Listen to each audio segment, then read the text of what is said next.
Good morning everyone, welcome to Our Small Footprint. My name is Nyssa, and if you're new here, we are a family of 8 who live off-grid in Australia. You'll have to excuse the sound. I cannot find my new tripod. I'm using an old broken one, but the new one has a mic and everything on it, and it is missing at the moment. How I managed to lose something in the size house that we live in, I don't know, but I've been looking for it for days and haven't been able to find it. Now, I'm out in the garden watering. It's about 7:30 in the morning, so I thought I'd just quickly do the intro for the video. But again, I've got the pump going and the hose going, so we'll see how this comes out. So I've had so much stuff that I was going to do in sort of more short form videos than what I normally do over Vlogmas, and I just haven't got there, and I should have expected it, to be honest. But anyway, so I have what I'm going to put up today is the cold brew and the soda stream. So I get lots of questions about how we do our cold brew and how we do our soda stream, because we buy a 6.5 kilo gas C02 canister for our soda stream. So we buy it in bulk, and we do our cold brew in a glass jar that I purchased from Kmart a couple of months ago, that everyone asked me to show you how to do it. So what I've been doing is I've been filming stuff. I just haven't had the time to actually put anything together or try and put some words with it, because as we all know, filming while talking is not my forte.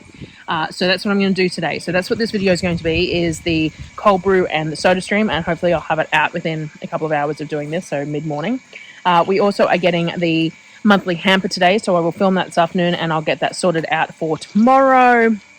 And then the groceries are this week, so I then have to do some inventorying and resorting of shelves and stuff like that. So I will try and bring you along for some of that, because I'm quite slack with sharing that a lot of the time. So I will do that. We're also picking up a new freezer this month. So anyone who's been around for a while knows that I bought a hybrid fridge freezer a couple of shopping trips ago, and we use it as a fridge. So it's a 500 litre chest freezer style appliance, but it can be set from -20 all the way up to 8 degrees. So we're using one as a fridge because we badly needed the ability to put like boxes of fresh produce into a fridge. So we did that, but we only have like a 200 litre chest freezer and an upright freezer. And in summer, I realize every year in summer, I realize how much we really need a larger chest freezer, so that I can take advantage of the price of the summer fruits and stuff and really basically go overboard, because then we can have it frozen for the rest of the year as well. So I managed to find one in the Black Friday sales with $300 off, and we did have to buy a new fridge recently, but we got there's a Queensland rebate currently at the moment, so we got $600 cash back on that purchase. So I kind of felt like $300 off the hybrid freezer. We got $600 back on the fridge that we bought. That it was the right time to do it. So I'm picking that up this shopping trip. So I'm taking the trailer this month and hoping to get a lot of good deals on fruit and veg as well. Maybe not veg, it's the wrong season for veg really, but fruit. And I'm going to message Adam, who always helps me out at the fruit and veg store, on probably Monday, and let him know that I'm coming on Friday. And that way, if he sees anything that is like seconds and stuff that he wouldn't necessarily buy for selling, but he knows that I would like, he can grab for me. Doesn't always happen. It just depends on, sometimes there's stuff there that he sees, sometimes I message, sometimes I don't. But because I've got the trailer this month, I have the space. And because I'm getting that freezer, what I thought I'd do too is I might open the top of the box of the freezer, and then I can put the fruit and veg in the freezer. I've been showing off this giant tomato that looked so good, and I was so waiting for it, and something's chewed on it. Anyway, yes, that's happening. So I'll try and get some videos done up of the inventorying and stuff as well. I've been doing some online groceries for Coles and Woolworths too, in the hopes to get them delivered to Mum's while I'm there, because we've still got Christmas shopping to catch up on and stuff. So I think Mum's going to take Thursday off as well and come shopping with me Thursday so that we can finish all our Christmas shopping, and then we'll do the normal Costco and everything on the Friday. So but yeah, so today's video is the cold brew and the soda stream. I'll put that together and I will get that out. The other thing I did, which I will share, is the ice cream. So I made up a couple of batches of ice cream using my Thermomix. I made the custard up, I churned it, I showed the process of it, and then made the waffle homemade ice cream cones. So I thought I'd show that whole process as well. So I will get that up in a video as well. I don't know what else I had planned. As I said, planning the videos was not really my forte. It's not it's just not something that I'm very good at. So yes, but today's video, that's what I'm going to put on. So I've rambled enough. I'm going to organize this video for you and put it up, and I will see you on the next one. Thanks, guys. So I've used a variety of jars and items to make our cold brew in. My preference is something in the sort of 1 gallon, 4 litre mark, because that gives us a few days of coffee at a time and allows for rebrewing for the next lot as well. I saw this one on clearance at Kmart. It was a couple of shops ago. I showed a screenshot of it and people asked me to make sure I showed you when I was using it, and I kind of forgot. So I'm doing it now. I think it was only like $8 on clearance, and it seemed like just the right shape for this purpose, so I grabbed it. The prior one I had was sort of more squat and a thinner glass, and it just wasn't working fantastically for us. The coffee bag would inhibit the tap from working and that kind of thing, so this one seemed ideal.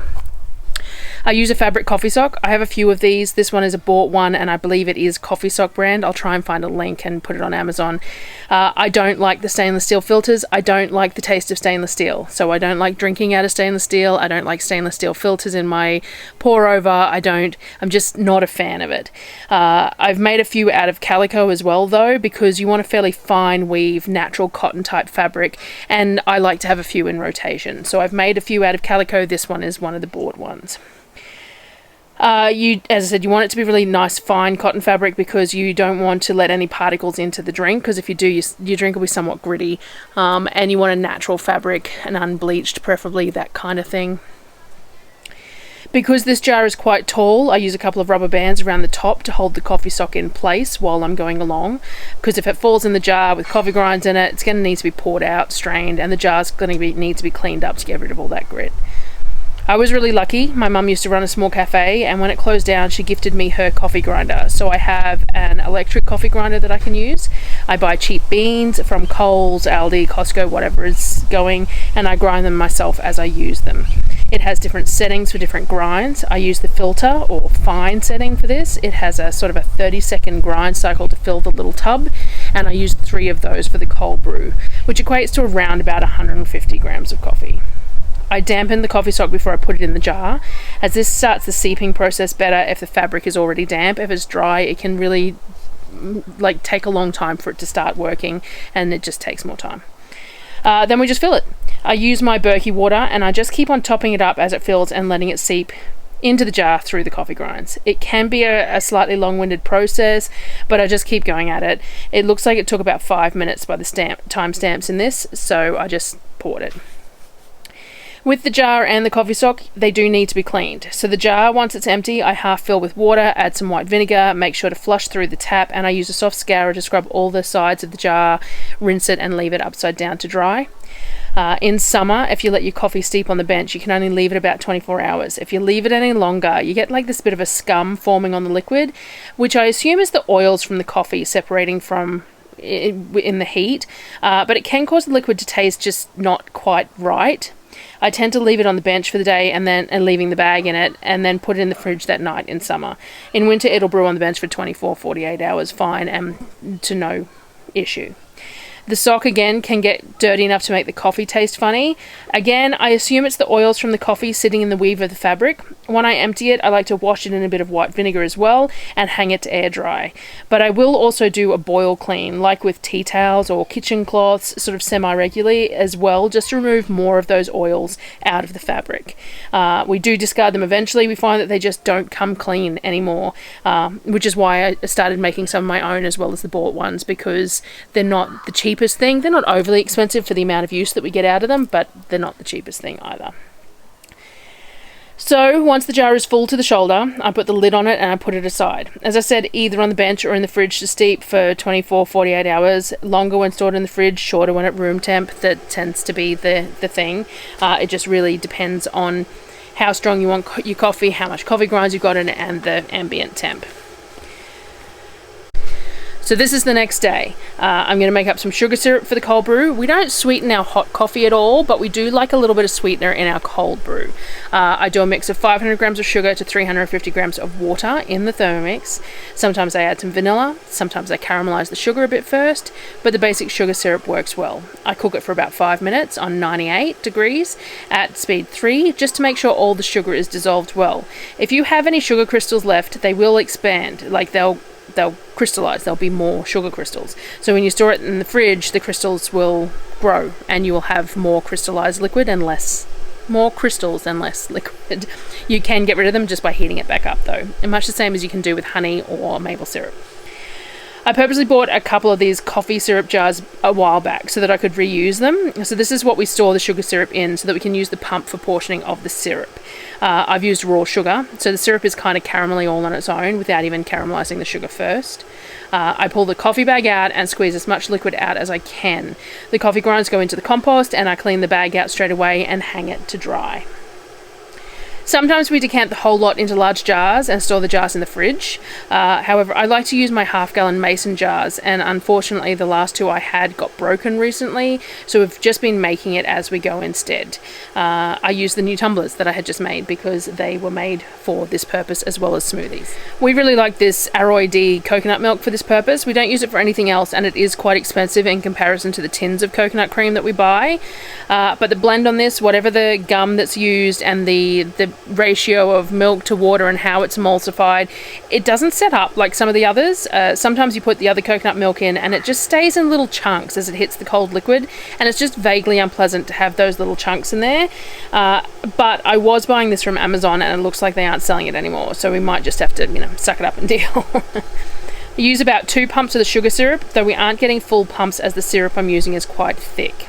So I believe these pumps are 7.5 ml per full pump, probably only getting 4 or 5 mils out of it. I've never measured it, but by eye and a teaspoonful and that sort of thing, so we're probably only getting around about the 7 mils of sugar syrup per 2 pumps, I would imagine, about half of what they should be. We don't like it overly sweet, we just like that little bit of sweetness to complement the coffee and the coconut cream flavors. Coconut cream is a little bit sweet on its own too, so that helps as well. I do use my whizzy stick to make it blend up nicely, and we like ice. So now I prefer the really big ice cubes from the silicone trays for cold brew, but the trays aren't always filled, they aren't always frozen, and sometimes they're just sitting on the bench where the children have used them last and they haven't gone back into the freezer. So, I'll use what I can get. The jar goes back into the fridge to be used over the next day or two, depending on how much coffee I feel the need to drink. The other thing I get asked about a lot is our soda stream. We use a 6 kilo CO2 gas canister with it. We make a lot of fruit cordials and we love them with some fizz. Most of the cordials I make aren't very sweet, they're kind of tart, and that just goes well with bubbles. More like a mineral water than a sweetened, like a sweet soda, Coke, whatever. There are 2 different types of gas bottles you can get for your soda stream. One is a pink quick connect one and one is a blue screw top. The quick connect is the newer system and the screw in is the older one. We recently upgraded our soda stream to one with a lever rather than a button to give us more control on the amount of gas we're putting into the liquid. So it has the newer quick connect attachment, but our prior machine had the screw top, so hence having one of each of these to show you. This also has the quick connect of the bottle rather than having to screw the bottle in securely, and I very much like that on this. I like being able to just pop the bottle in rather than having to try and get it screwed in and secure, because sometimes you screw it in, you press the gas and the gas leaks anyway. Now, we bought a hose from Kegland that had the screw top attachment on it because that's the style of machine we had. We recently bought the quick connect adapter, which just screwed straight on there, perfectly fits and fine. So it connects to the back of the soda stream exactly the same way as a bottle would. There were 2 lengths of these hoses available. We got the shorter one because that's all we needed, but some people want these bottles out of sight, like under in a cupboard or something, and might want the hose longer. For us, this sits beside the sink, which it was just not an ideal place to film it. So it just sits beside the sink, the bottle and the soda stream machine up on the bench. We didn't need any length. It connects directly to the gas canister. There is a little pressure gauge on there. Theoretically, this helps you to assess how full the canister is, because it's really quite heavy even when it's empty, but I don't find it much help personally. I just don't really know what I'm looking at. It does show that the line is pressured though, which is handy to know that you've got the pressure, that you've got the gas on and in the line. So for usage, it's exactly the same as with a standard canister. You chill your SodaStream bottle with water in it. If your water is not chilled, it will not hold bubbles as well, so you definitely want chilled water for this. I find that I need to hold the handle for about 7 seconds. The sound changes slightly, and that's when I release it. We use our homemade cordials, so I make sure to tip it when I'm pouring so that the cordial hits the side of the bottle before hitting the bubbled water. This helps to stop it frothing and overflowing. Lid on and a gentle tip up and down to mix. We like to serve it over big ice cubes so it doesn't impact the fizz but stays nice and cold. This particular cordial was the raspberry passion fruit mango one that I made last month, I think. So I hope that answered the questions that people had. So people had asked me about that SodaStream before because I mentioned buying the new bottle. So I hope that helped explain how it works. It's really good value in my opinion. I'll find the numbers and I'll put them up on the screen. I think I paid $120 for the bottle initially, and then it's about a $70 refill, and it's 6 to 6.5 kilos. Those 400 gram bottles, if you swap one that you've already got, I'm pretty sure it's $19 for a 400 gram bottle. So even if we just say there's 10 of those in the 6 kilo, which there is more of, then you're talking $190, and the refill was only $70. So it definitely works out worthwhile. It is hard to judge sometimes how much is left in it, and we do get left without any, but that's why we have some of those bottles as well, because there is a couple places in town that we can take them in and just swap them and pay that little bit extra because we only shop every 6 weeks. I had contemplated having a second one, but that seems a bit overkill for how long they last, because I'm pretty sure the first time we had it, it lasted like 6 months. We got it filled at a new place that time and it didn't last anywhere near as long that time, so I'm a little sus on whether it got filled completely. But this time it's been filled and it's lasting really well. As again, we tend to use far more of it in summer than we do in winter because the kids use it a lot as well with their like watermelon cordial and stuff like that. But we consistently use it. We just find I drink an awful lot of water, and sometimes I just really want something with a bit of bubbles and sweet so that it makes me feel like my thirst is quenched, even though I'm probably not even that thirsty because I've had so much water. So anyway, that is today's video, and I will see you tomorrow. I'll have the food hamper for you tomorrow, so you'll definitely get a video tomorrow. Alright guys, see you later.